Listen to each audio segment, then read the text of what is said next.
শেষবাসী বাজার কিছুক্ষণ পরেও মাটিতে বসে থাকলেন নিজের জায়গায়। গাঢ় অন্ধকারে ছেয়ে গেছে মুখ, কোকড়া চুলের ফাঁক গলে ঘাম পড়ছে গালে।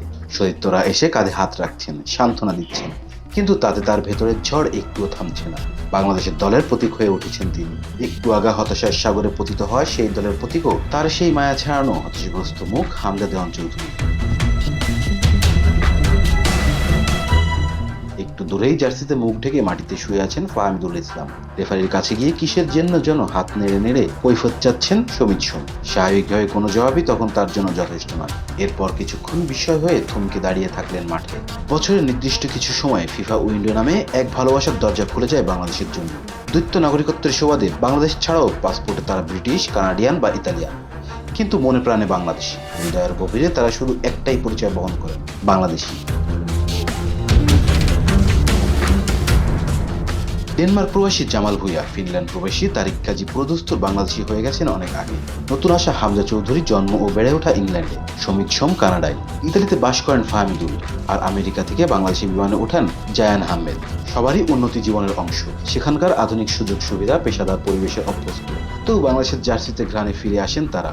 অপেক্ষাকৃত খারাপ মাঠে খেলে চোট পাওয়ার শঙ্কা, কোনো কিছুই পরোয়া করছেন না জামাল সমিতরা। হ্যাঁ, হামজা সমিত ছাড়া বাকিদের জন্য মূল জাতীয় দলের হয়ে খেলাটা বড় স্বপ্ন পূরণের মতো। বছর জুড়ে ক্লাব ফুটবলের চাপে পিষ্ট, কয়েকটা দিন ফুসটাত পেলেই তারা পাড়ি জমান লাল সবুজের ডাকে সাড়া দিতে।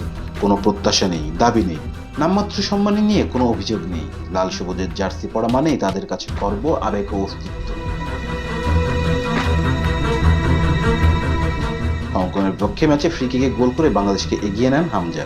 ক্ষণে ক্ষণে রং বদলানোর নাটকীয় ম্যাচে পিছিয়ে থেকে ৩-৩ সমতায় ফেরেন। ২৬ ঘন্টার দীর্ঘ ভ্রমণ শেষে বাংলাদেশ দলের সঙ্গে যোগ দেওয়া শামির সেই গোলের আনন্দে চোটে আক্রান্ত পা নিয়ে লাফিয়ে পড়েন লাল অ্যাথলেটিক্স টার্ফে। তবে ম্যাচ শেষে ফলাফল দাঁড়ায় ৩-৪, নাটকীয় হার। কিন্তু তাতে ভালোবাসা, বিনোদন, ত্যাগ তা হার মানবে না স্কুল লাইনে। এশিয়ান কাপ বাছাই পর্বে হংকংয়ের পক্ষে হেরে হৃদয় ভেঙেছে বাংলাদেশে।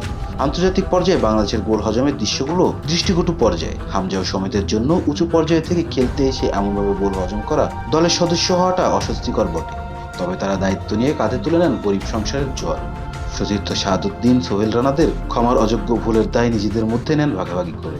তারা বুঝেছেন বাংলাদেশ শুধু একটা দেশ নয়, এটি এক অনুভব। তাদের চোখ মুখে ভ্রমণের ক্লান্তি, কিন্তু শরীরের তেজের ভাষায় অদম্য গৌরব। দ্বৈত নাগরিকত্বের সুবাদে অন্য একটি পাসপোর্ট, যাই লেখা থাকুক না কেন, হৃদয় জুড়ে তারা Bangladeshi. Rezan Islam, B sports. Please subscribe our channel to get more information about Cricket World.